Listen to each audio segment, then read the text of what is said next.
હા આજ તો વહેલું કામ પતી ગયું. હાલો ઘડીક મમ્મી આગળ બેહો.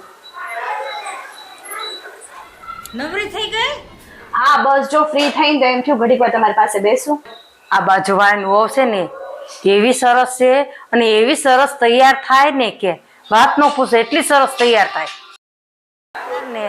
કાંઈ ઓનલાઈન મગાવે ને એની સાસુને બધું પૂછીને કામ કરે. જે કાંઈ ઓનલાઈન મગાવવું હોય તો એની સાસુને પૂછે, બધું પૂછીને કર. અને કેવી હોશિયાર કે વાત ન પૂછો એટલી હોશિયાર. બોલ બોલ એની સાસુ કેટલી નસીબવાળી કહેવાય. મમ્મી 1 મિનિટ મારો ફોન આવતો લાગે છે. આવું હો.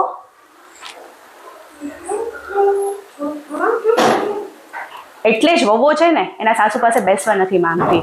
માંડ નિરાતે થોડોક સમય કાઢીને એના સાસુ પાસે બેસે ને તો બીજાની વહુઓના વખાણ કરે અને પોતાની વહુની બુરાઈ કરે. પછી વહુ બિચારી ક્યાંથી સાસુ પાસે જઈને બેસે.